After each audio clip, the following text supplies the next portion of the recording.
Alright, so I wanted to discuss something that's been on my mind since Godzilla vs. Kong came out in March of this year, which is that Mechagodzilla in this movie kind of seems like a copy and paste of Galvatron from Transformers Age of Extinction. Now, just depending on how you look at it, copy and paste may be going a tad far, but at the very least, it kind of reminds me of, the whole can I copy your homework meme of just, just change a little bit so no one notices. Because obviously there are differences, but there's a lot of similarities that kind of make me squint at it. So starting off, let's kind of look at the whole basis of this being Godzilla vs. Kong. So in that movie, Mechagodzilla is made by a company called Apex. So he's man-made, and he is intended to be the human Titan and the new Apex Titan, hence the name. He is designed to both fight and kill Godzilla to sort of take his spot as king of the monsters so that humans are in control of everything.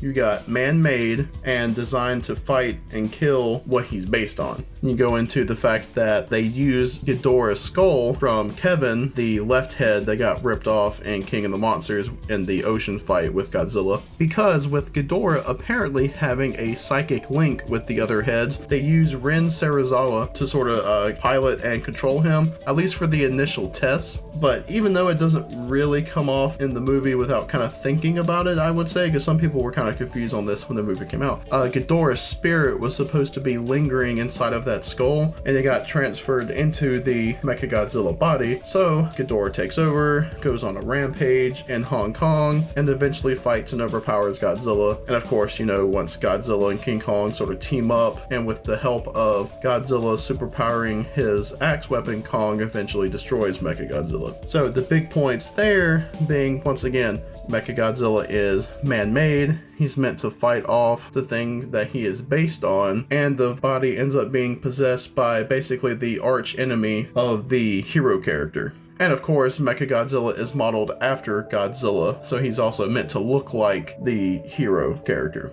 Let's go back to what did it first, being Galvatron from Age of Extinction. Now, I'm sure you could look at other things and see that, maybe Galvatron took it from that. And of course, this Galvatron's backstory has bits in common with previous versions of the character. At the end of Transformers Dark of the Moon, Megatron had his head ripped off by Optimus Prime when Optimus Prime stuck an axe in the head and tore it off. Kinetic Solutions, aka KSI, got everything, and after they kind of figured out how the metal that Transformers are made of, which they call Transformium, how it works and everything, they started building their own Transformers with the crown jewel, so to speak, meant to be Galvatron. So right there you got the fact that he is man-made. And now the KSI prototypes are meant to both sort of be used in warfare, defend the nation, but also fight off Transformers, because later in the movie, Joshua Joyce, who's the head of KSI, comments that his prototypes are meant to fight other Transformers when he says that in reference to Hound. Man-made and meant to fight the things that they are based on. And you find out in the movie, you do find out pretty early in the movie that they are using Megatron's head as sort of the basis for everything. And they're mad because he is designed to look like Optimus Prime, but he keeps coming out like Megatron. Even though this is my last point for Mechagodzilla right there. He's designed to look like the hero.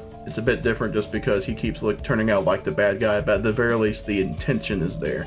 Through various hints, many of which are not so subtle, you find out that Megatron has possessed and sort of transferred himself over into the Galvatron body, which eventually leads to a big battle in, you guessed it, Hong Kong, although Galvatron eventually escapes to live to fight another day. Go over everything again. He is man-made. He is meant to fight off the things that he is based on. He is possessed by basically the big bad guy, the arch nemesis of the hero, and he is designed to look like the hero. It's just, there's a lot of similarities there. Really, the biggest one going from Galvatron to Mechagodzilla is just the fact that Galvatron doesn't really look like Optimus Prime just because Megatron has possessed everything. He looks more like Megatron than he does Optimus Prime. Whereas Ghidorah didn't start changing, the look of Mechagodzilla or anything like that. Although you can hear bits of Ghidorah's roar and, just some of his sounds in Mechagodzilla, specifically when he really starts to take over it. There's just a bit I remember thinking like, oh wow, that sounds a lot like Ghidorah.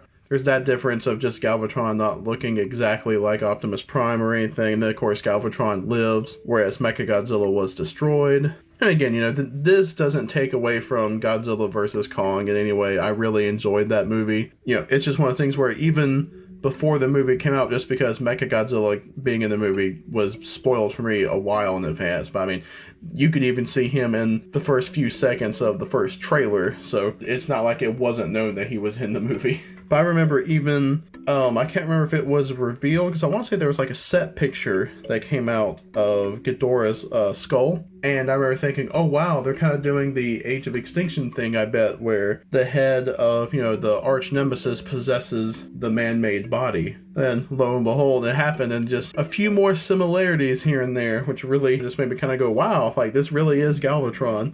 And, I just kind of thought the whole thing was neat. I'm not going to be like, they're stealing. I do kind of find that interesting, especially coming off of the director's comments about how, like, he tried to not really use Transformers as a reference for the designs, because the opinion that I don't personally share of, like, all the robots look alike, you can't tell them apart, and he's like, there's nothing iconic about them, even though, like, at the very least, the Michael Bay designs for Optimus Prime and Bumblebee, like, I would dare say, is iconic. Whether you like it or not, I would even say Megatron, even though he looks different each movie, like Megatron's designs, and maybe even Starscream, just because he's a big triangle with chicken legs and gorilla arms. I'm not sure if iconic's the right word, but they're definitely recognizable, just for nothing else, and how odd they look. But I kind of disagree with that. And then for me, even though he's a lot more I guess you could say solid looking, Mechagodzilla still kind of looked like a Michael Bay design in the end, so I kind of found that kind of dumb and kind of seemed like an unnecessary dig, I guess. But also being that the story of the character kind of lined up with it, I just also found kind of humorous. So do you think this was something that was intentional or not? Once again, I definitely don't think that they were copying Age of Extinction. Just once again, it's kind of funny that there's just so many similarities with the whole thing. Are there even more that you noticed with it? But yeah, let me know down in the comments what you guys think about this. As always, I do ask if you can to please leave this video a like. If you like the stuff that I do here, maybe subscribe, and of course turn on that bell for everything. Thanks for checking this out. I really appreciate it. Thank you everyone for watching, and I'll see you next time.